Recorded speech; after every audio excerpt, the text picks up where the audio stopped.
Bueno, primero de todo voy a poner el micro porque, hombre, Luis ha aparecido por ahí. Ahora ya digamos tiempo. Lo que veo aquí en todas las fotos son alumnos actuales, alumnos pasados, con lo cual, digamos, uno piensa decir, uff, ya uno empieza a hacerse ya muy mayor. A ver, lo primero de todo es, Nelson, encantado de conocerte.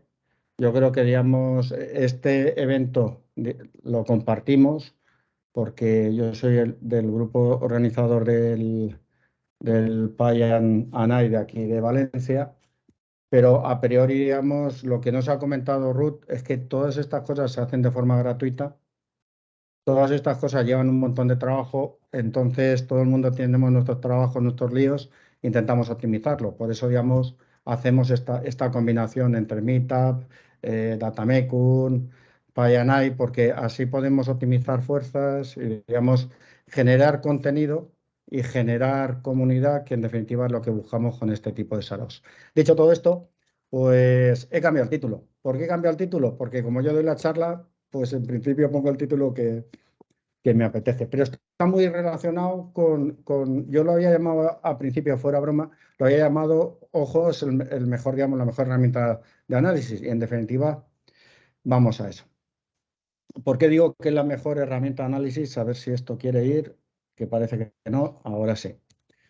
Vale, ¿por qué digo que es la mejor herramienta de análisis? Pues porque justamente, digamos, tenemos nuestros órganos para justamente optimizados para, digamos, sacar el máximo de información de nuestro entorno.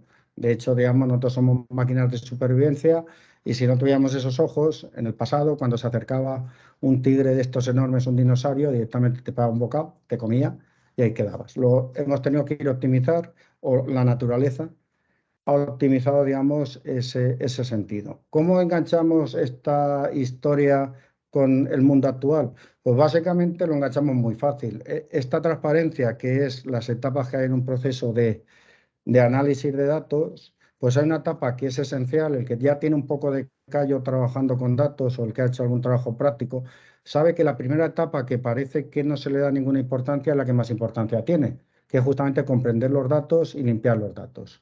Entonces, justamente en esa etapa de comprender los datos y limpiar los datos es donde todas las técnicas de minería de datos visual tienen que contar mucho, la verdad. Entonces, vamos a hacer un poco de historia. A mí siempre que presento este tipo de cosas me gusta presentar un poco de historia y nos vamos hasta Napoleón, el gráfico clásico, en la cual es un gráfico que tiene un montón de información, que es, digamos, la evolución de sus tropas cuando salió y llegó a Moscú, y luego cuando de Moscú le frenó el famoso invierno ruso y se tuvo que volver hacia el lugar de origen. Lo que tenéis en la línea marrón es justamente cuando iban camino a Moscú y lo que tenéis en la línea negra es justamente cuando volvían de Moscú.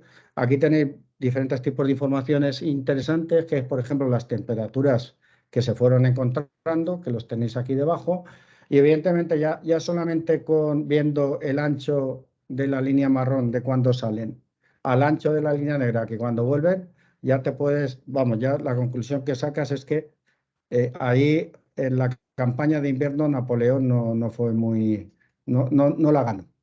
Vamos a otro ejemplo clásico que también se presenta.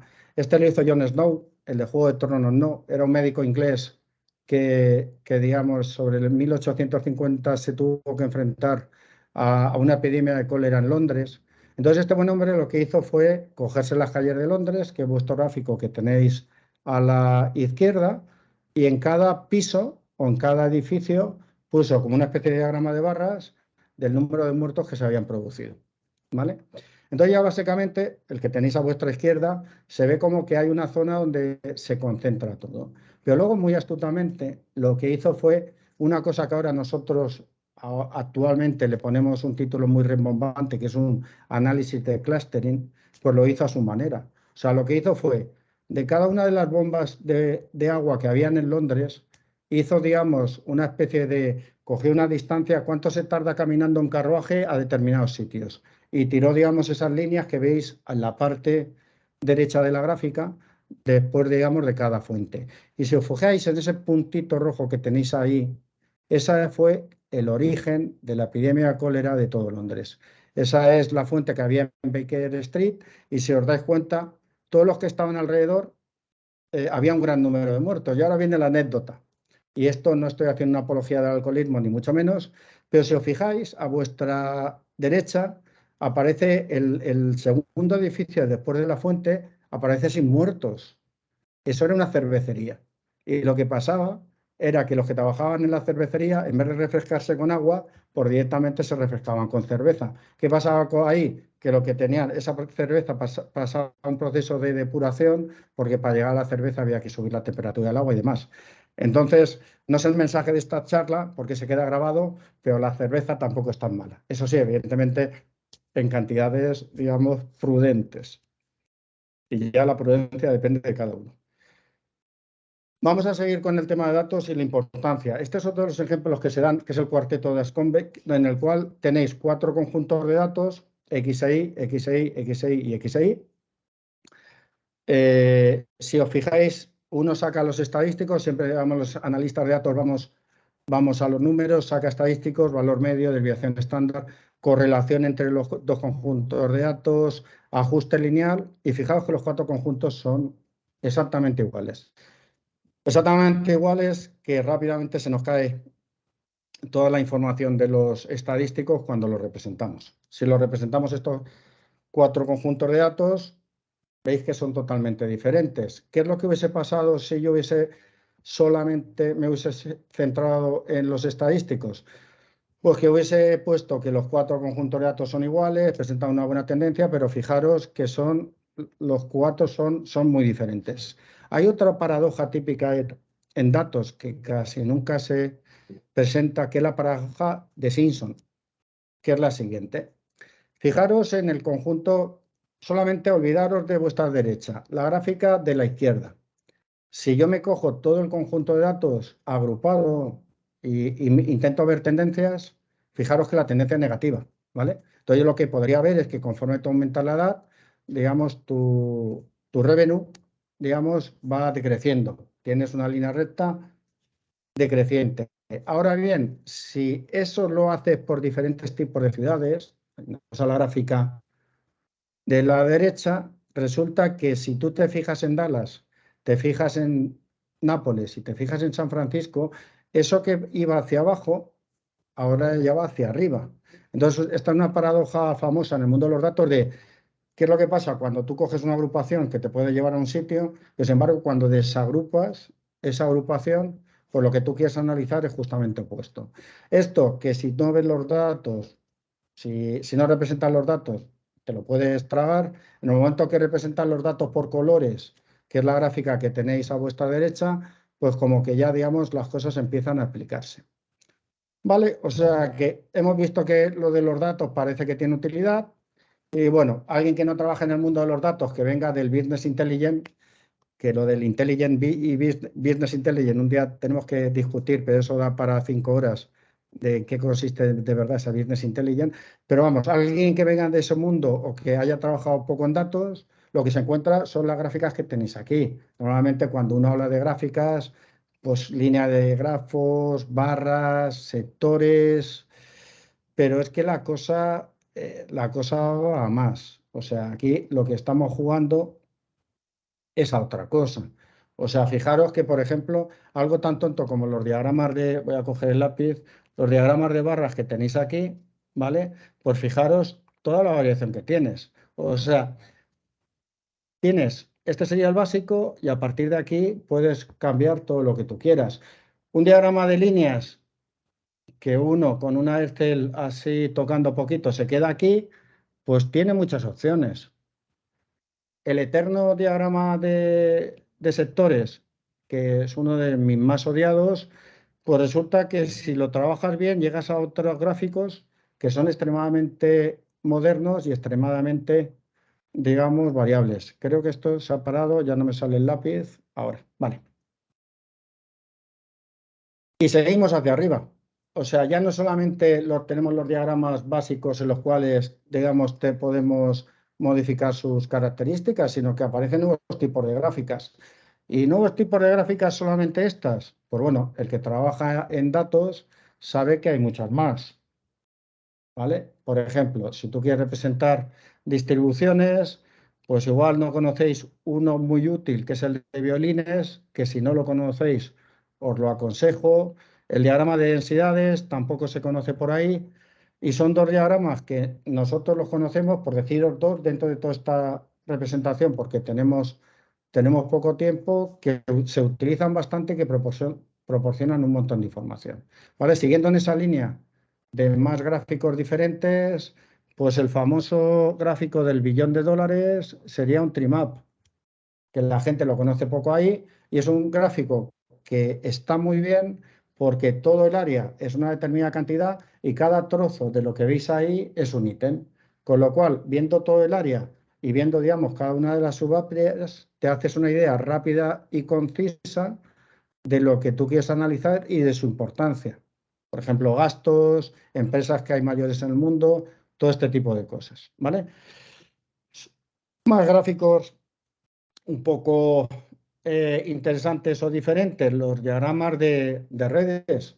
Ahora, los que trabajamos en datos, estamos viendo un crecimiento muy acusado de los datos, digamos, relacionados con redes.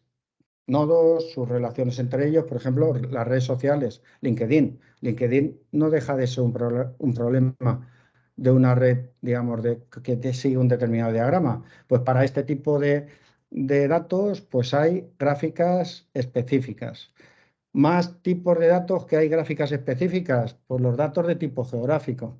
O sea, yo creo que representar un dato de tipo geográfico sin representar justamente la geografía, yo creo que le estás quitando mucho valor a ese tipo de datos. Pues hay librerías de libre distribución que se manejan de forma muy sencilla y que te permiten justamente meter la geografía en tus visualizaciones.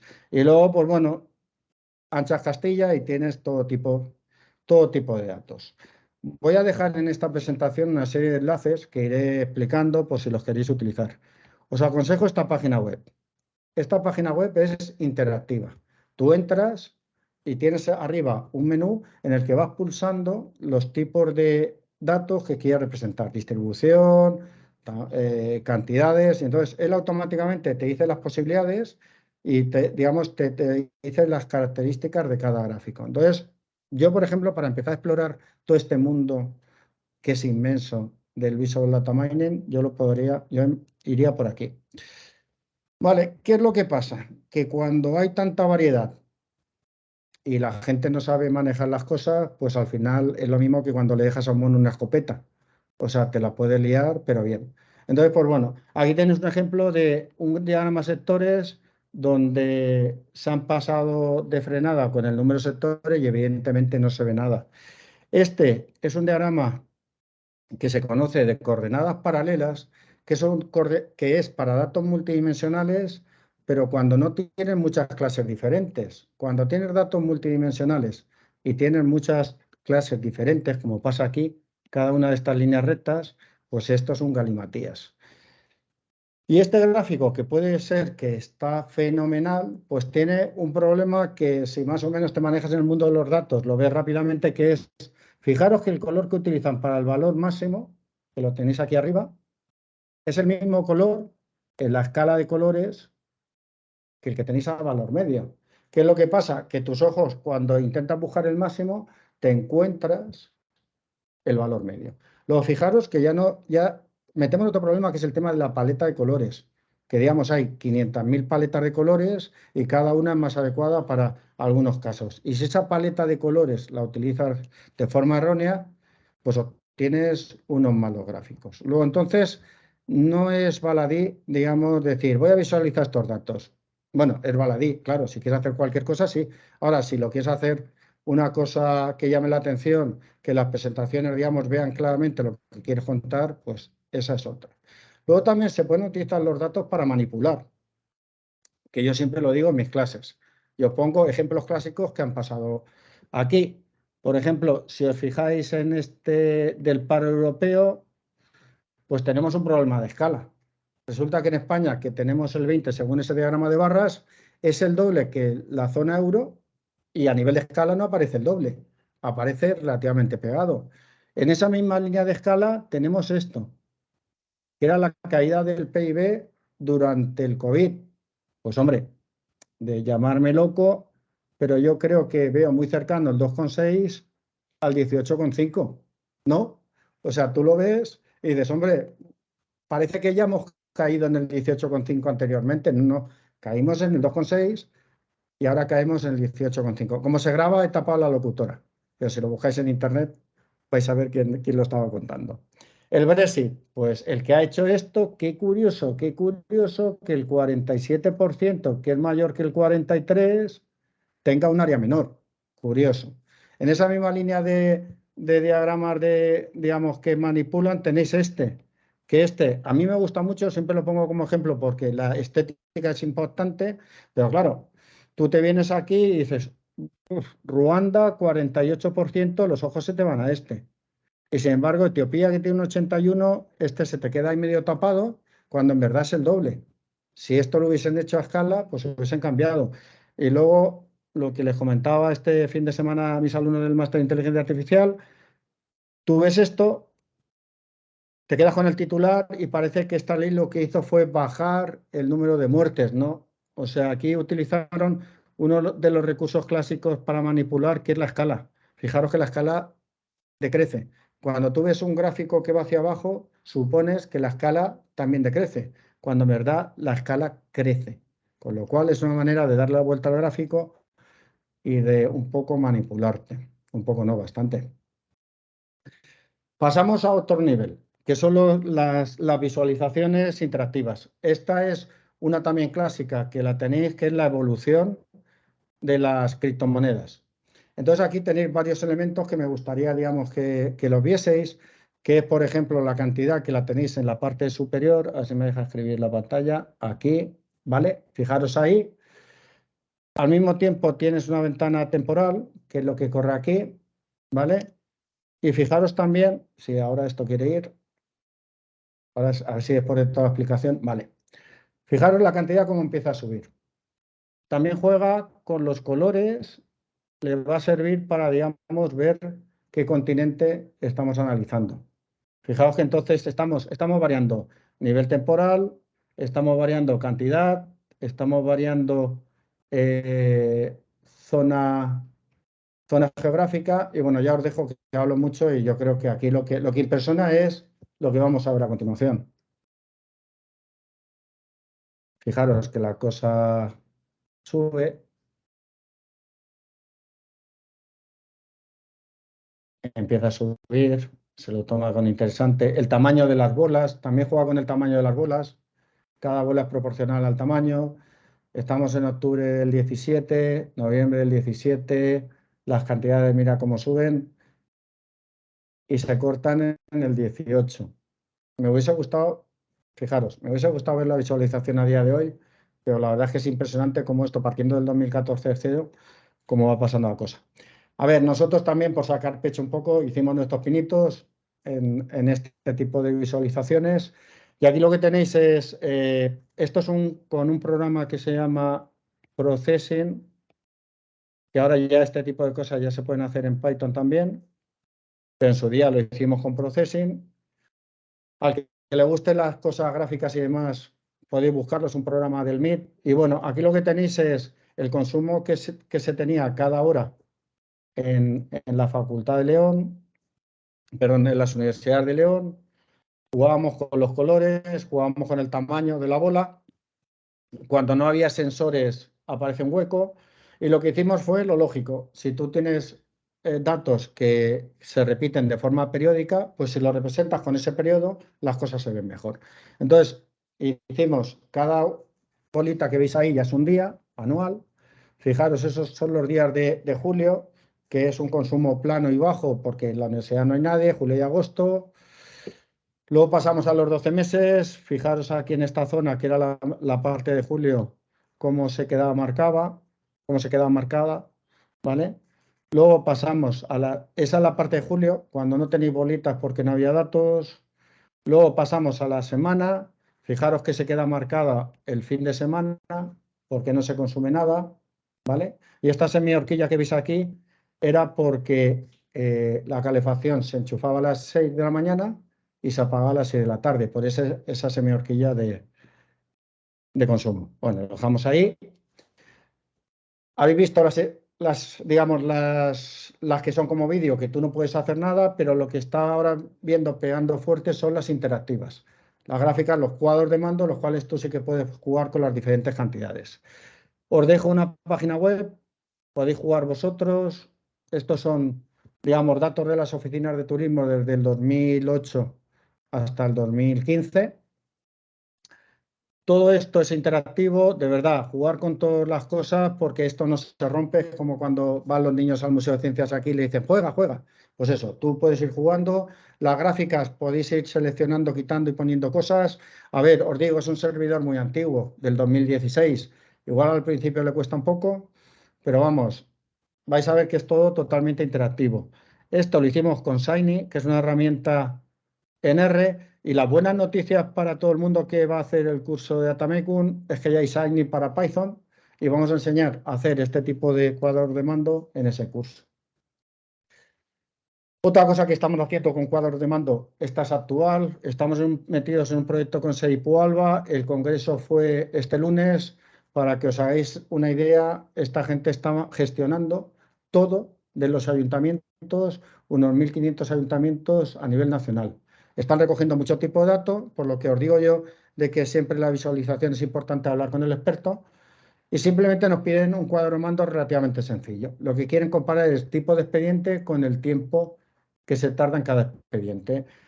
Nos lo pensamos porque, claro, cada expediente tiene su expediente, su expediente luego tiene, digamos, sus procedimientos, y lo que hicimos fue hacer como una estructura encadenada, donde íbamos haciendo como si fueran cartas de jugar. Entonces tú en cada carta ibas definiendo procedimientos, luego ibas comparando cartas y podías ir bajando. Fue un cuadro mando interactivo, hicimos una prueba piloto que les pareció fenomenal, y si no pasa nada, esto en 15 días lo tienen en producción.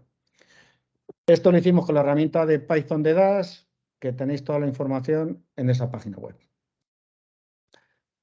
Vale, fijaros, hemos pasado de gráficas que la gente como que no tenía en el radar. O sea, después de este seminario, por favor, hay mundo fuera del diagrama de barras y el de diagrama sectores. Ir a la página web que os he pasado, y cuando tengáis que hacer una presentación, recordar que vuestro jefe, a partir de la tercera transparencia con barras y con sectores, desconecta y se olvida todo. Y entonces, digamos, este tipo de cosas, bueno, vuestro jefe o a quien le vayáis a enseñar cualquier cosa, ¿vale? ¿Qué problema nos encontramos cuando, bueno, ya sabemos visualizar los datos, cambiar colores, formas, sabemos moverlo, sabemos hacer películas con ellos, pero ahora hay otro problema detrás, que es qué es lo que pasa cuando tengo que representar datos multidimensionales?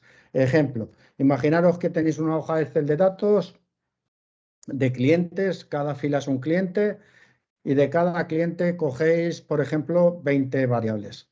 Lo que me sirvió el mes anterior, lo que me sirve este mes, el número de problemas que yo he tenido con él, el histórico de facturas hasta ahora, lo que preveo pagarle. Fijaros que yo voy tirando variables, con lo cual cada variable es otra columna de la Excel. Imaginaros que yo quiero representarlo todo a la vez. Pues hay un problema. Entonces aparece una cosa que tiene un nombre rimbombante, que son los manifold, que básicamente la hipótesis del manifold es toda tu información que tú tienes, en principio en tu hoja Excel, con no sé cuántas variables, en este caso he dicho 20, pues esa hipótesis del manifold es la que te permite llevar toda esa información a dos variables transformadas, alfa 1 y alfa 2. Y entonces, en dos dimensiones, tú sí que puedes representar los datos. Para haceros una idea, este es un ejemplo típico y clásico del conjunto de datos MNIS, donde aquí se ha utilizado un manifold que se llama TSNE, donde lo que tú haces es coges imágenes de los números, imágenes directamente, que son datos con muchas dimensiones. Este conjunto de datos son 28 por 28, de cabeza creo que son 764, no lo digo de cabeza, es porque como sale tantas veces este conjunto, creo que son 764, pero vamos, si no es lo que dé, ¿vale? Como esto se graba, quedará siempre patente ese error. Pues esas 764 dimensiones, aplicas este elemento y te lo llevas a dos dimensiones.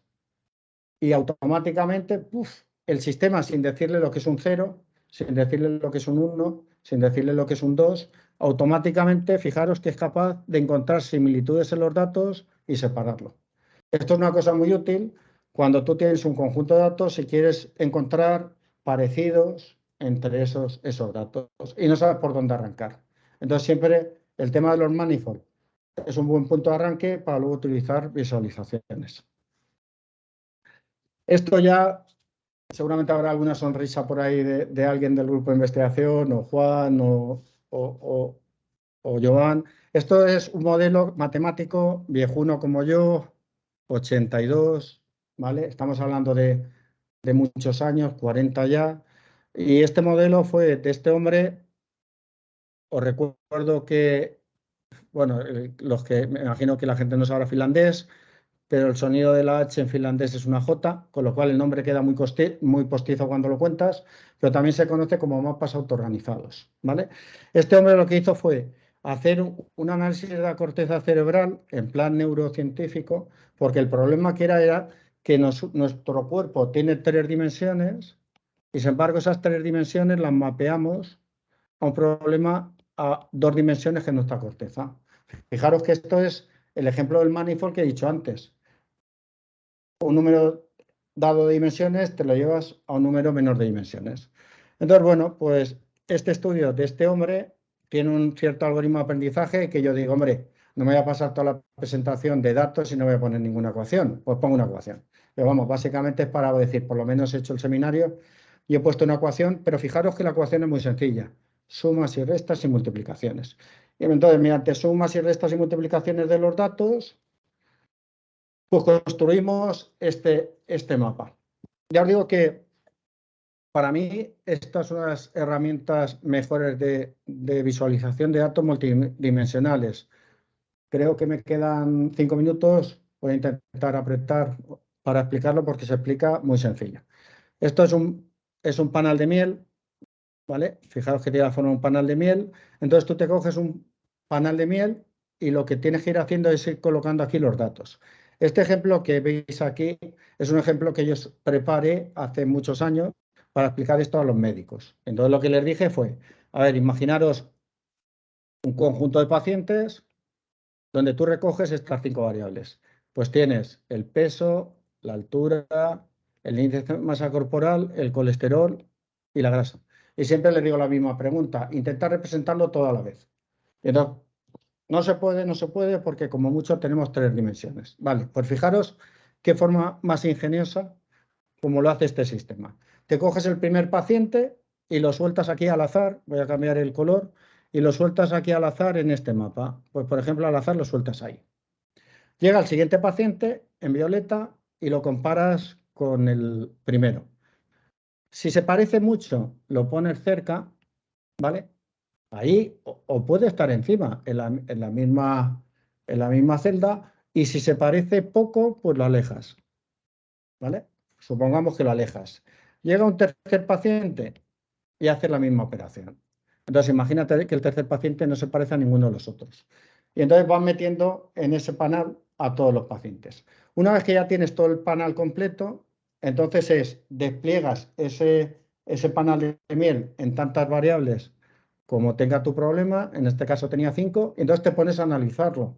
¿Cómo lo analizo? Pues hombre, yo si soy médico, estoy interesado en saber la gente que puede tener problemas cardíacos, que son los que pueden tener un índice de masa corporal disparado, esa zona, ¿vale? Pues esa zona, que fijaros que son los de más alto índice de masa corporal, son los mismos que tengo aquí, los que tengo aquí, los que tengo aquí y los que tengo aquí. Y entonces voy leyendo, vale, fenómeno. ¿Por qué estos tienen el índice de masa corporal? Porque tienen una altura baja. Sigo razonando. ¿Y qué más les pasa? Pues resulta que siendo bajitos, estoy con un peso 90-95 kilos. 1,35, 90, evidentemente tiene el índice de masa corporal disparado. ¿Qué les pasa al colesterol y qué les pasa a las grasas? Pues evidentemente las tienen disparadas. Y este razonamiento, pues te lo puedes ir a otro sitio. ¿Qué es lo que pasa con esta zona? Índice de masa corporal bajito. Pues en esta zona, que vienes aquí, a ver, estos son muy altos, Pues sí, parece que están por encima del 1,75, 1,80. ¿Y esta gente tan alta come mucho? Pues no. Resulta que justamente están con anemia, comen poquito. No le pidan mucho colesterol, no le pidan muchas grasas. Y fijaros que puedes ir sacando tendencias de todos tus datos. Y os lo he explicado en 3 minutos. Entonces, esto, hay librerías de Python que las veremos en el curso, pero desarrollamos una herramienta que es accesible a vía web, donde puedes subir los datos, automáticamente salen los mapas y podéis jugar con ellos. Y es gratuita, ¿eh? O sea, aquí todo es gratuito. Y bueno, siempre saco pecho por este problema. O sea, vinieron unos, digamos, ingenieros, bueno, eran propietarios de ganaderías de cabras de la región de Murcia, que estaban totalmente locos porque habían unas ganaderías que funcionaban bien y otras que funcionaban mal.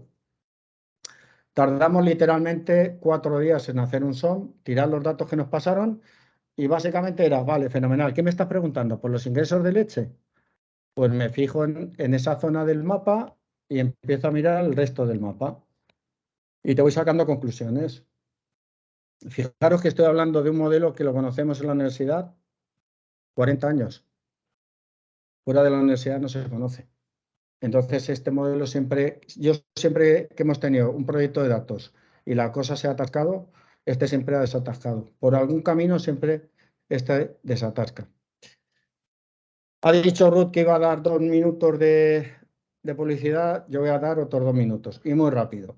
En el contenido del programa simplemente, y eso entronca con ese programa, vais a ver un módulo esencial de visualización de datos de 25 horas. Toda la parte manifold que he comentado lo vais a ver en aprendizaje no supervisado de 30 horas. Las características es lo que tenéis en la web, no lo voy a repetir, pero ya os digo que si vais hasta abajo, ese precio lo único que nos sirve a día de hoy es para pagar a los profesores y poco más. Y por último, que siempre cierro todos mis seminarios con la recomendación de un libro, si podéis, haceros con este libro. Este hombre es un buen crack, pero en esto de la visualización es una persona muy, muy, muy, muy buena. Tiene muchas infografías famosas. El primer diagrama del billón de dólares, poco menos que lo sacó él. Y luego, sobre todo, si no queréis leer, tiene una charla en TED que es muy buena y os aconsejo que la veáis. Son 18 minutos que lo vais a pasar de cine, mejor que lo habéis pasado hoy. Y nada más, muchas gracias a todos y espero no haberos aburrido. Muchas gracias, Emilio. La verdad que aburrirnos no, porque hemos tenido de todo, desde las cervezas, pasando por cojonen, vamos, ha habido de todos los ejemplos. Voy a animar a las personas que quieran, ya los que participan habitualmente saben, tenéis dos opciones, o levantáis la mano y os abro el micrófono, o lo escribís por el chat y yo se lo paso a Emilio, ¿vale? Tenemos las dos maneras de hacerlo como os sintáis más cómodos. Si queréis preguntar directamente, pongo la cámara casi es más sencillo. Mientras tanto la gente se anima o no, yo voy a decir que es lo más importante. O sea, yo siempre cuando escucho a Emilio me doy cuenta que cuando hablamos con un problema de negocio, aquí hemos visto muchas visualizaciones y él dice, estad muy pendientes de lo que queréis mostrar. Pero es que hay que saber uno de lo que está hablando. Es decir, no es lo mismo hablar de salud y de pacientes, porque, por ejemplo, si yo tengo pacientes, como pasaba en la empresa anterior en la que estaba, que fallecían, si yo hago un gráfico y por ponerlo bonito pongo personas y digo cuántos se han muerto y lo veo las siluetas de las personas, ahí queda fatal. Es una cosa que la ves y dices, madre mía, o sea, está muy bien, es muy visual, pero a veces la visualización hay que tener cuidado en qué la aplico. Lo mismo si hablamos de intoxicaciones, es decir, todo lo que a veces la visualización tiene que tener ese lado de pensar de qué es lo que estoy enseñando. Lo digo porque en salud vimos muchas de cánceres, de problemas con el COVID y puede herir sensibilidades. Entonces, sugerencia muy práctica, cuando tengamos que hacer una visualización, ponemos simplemente infografía COVID y ya te va dando ideas de cómo la gente tiene, por imágenes, por filtro de imágenes, y además de lo que ya ha dicho Emilio, que ya es muy, muy particular, te da por ese sector gente que ya ha pensado cómo hacerlo de una manera más visual, adaptado a nuestro problema de negocio. Otro punto, no solamente cómo representarlo, sino también cuál es el problema de negocio que queremos resolver. Es decir, si yo quiero saber por qué hay listas de espera en los hospitales, el problema quizás hay que rascar un poquito más, no solamente decir hay 3 personas esperando 3 días, ya eso ya lo sé, eso es un dato que igual en una tabla de Excel la puedo sacar, pero si rasco en las razones de por qué la gente espera porque no quiere ir, porque tenemos los quirófanos saturados, y eso es lo que tenemos que representar. Es decir, el objetivo no solamente es representar los 3 días de espera, sino las razones detrás de los 3 días. ¿Vale? Mm, no sé, alguien, venga, alguno, no me puedo creer que en 30 y tantas No, personas no. nadie tenga preguntas. ¿Sabes lo que pasa? Que hay bastante gente bueno, Juan, te recuerdo que voy a estar en el tribunal de tu Ah, oposición. Juan. Eso por tu parte, por la pregunta que va a hacer, y luego el resto de alumnos, como estarán pensando de a ver si le pregunto, que luego me tiene que evaluar y a saber. Juan, tírale. Espera un momentito que tengo Ah, que... es una pregunta de opinión más que una pregunta. ¿Cuál es tu opinión? O sea, ¿cuál crees que es el grado de implantación de este tipo de herramientas en la industria actualmente? O sea, yo la sensación que tengo es que no están muy implantadas, pero no sé, quería conocer tu punto de vista. A ver, esto lo hemos discutido en muchos cafés y está bien que, digamos, que lo hablemos. O sea, yo creo que, digamos, hay un montón de herramientas comerciales que la gente va, lo oyes por ahí. Tableau, Click, Power BI, en cierta manera. Power BI, digamos que lo han dejado bastante abierto.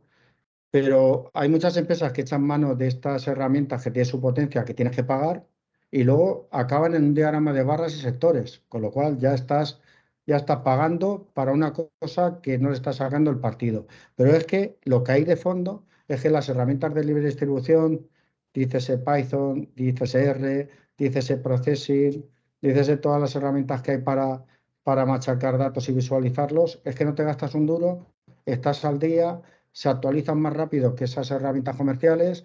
Sin embargo, yo creo que, digamos, las empresas actuales están tirando bastante dinero en ese tipo de herramientas, tal como está el patio. Esa es mi opinión. Grado de implantación, pues muy sencillo. El que está ahora mismo trabajando y ha asistido hace poco a presentaciones de empresa, que levante la mano no se ha visto un diagrama radar, o que levante la mano se ha visto un diagrama de los que he puesto más complejos. No, al final acabas barras y sectores.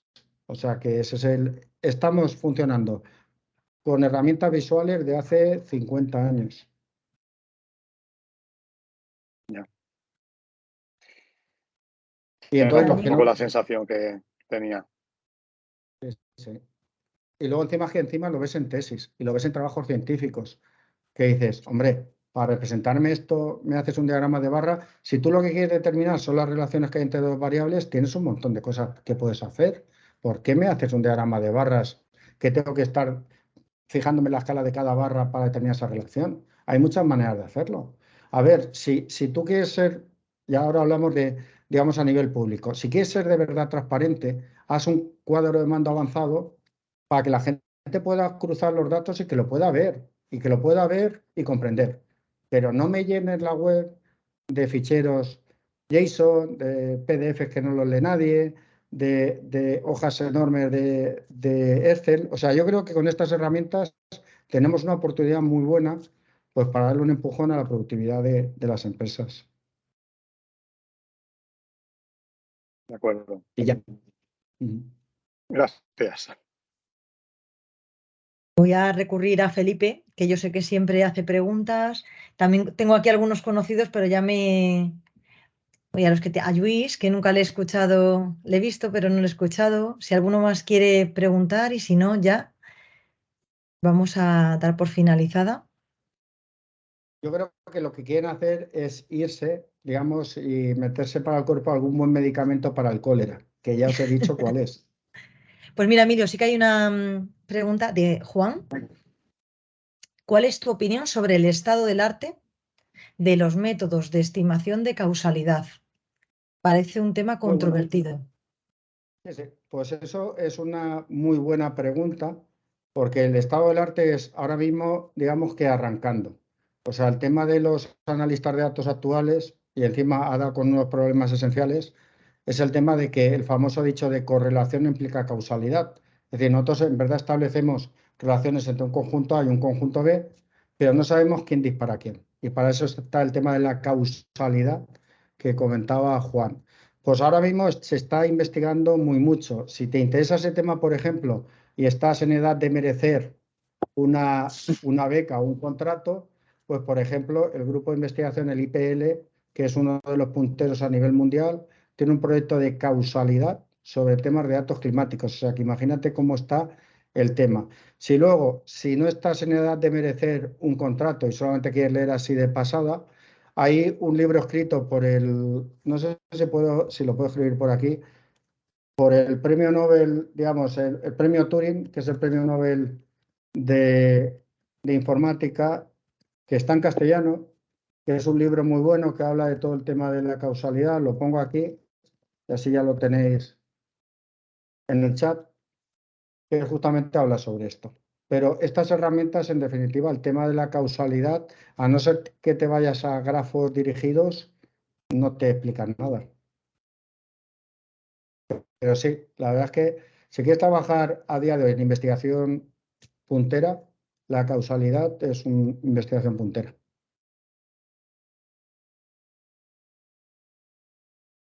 Muy bien. Pues terminamos, Emilio. Mañana seguimos y muchísimas gracias a todos los asistentes. Hoy hemos batido récords. A los que se han unido habiendo terminado una jornada laboral tarde solamente por estar aquí, que también son unos cuantos, por estar con nosotros. Y también, sobre todo, a la organización de Deep Learning, a ellos que muy rápidamente nos han gestionado esta vez el evento. Y voy a pasar aquí el código que si alguien tiene interés en tener un 50% de descuento en los cursos de Deep Learning AI que hay en Coursera, apuntándose a este evento o a cualquiera de los siguientes a través de Eventbrite, se le concede automáticamente. Y atestiguo que es así porque una vez yo lo hice, hace 2 o 3 años. Entonces podéis utilizarlo, os registráis al evento y automáticamente os pasan el código. Muchas gracias a todos y nos vemos en la próxima, el día 14 de octubre, creo que es el jueves 13 o 14, esa semana, ya lo tendréis ahí. Un abrazo. Muchas gracias a todos y gracias por vuestro tiempo. Abrazo fuerte. Hasta luego.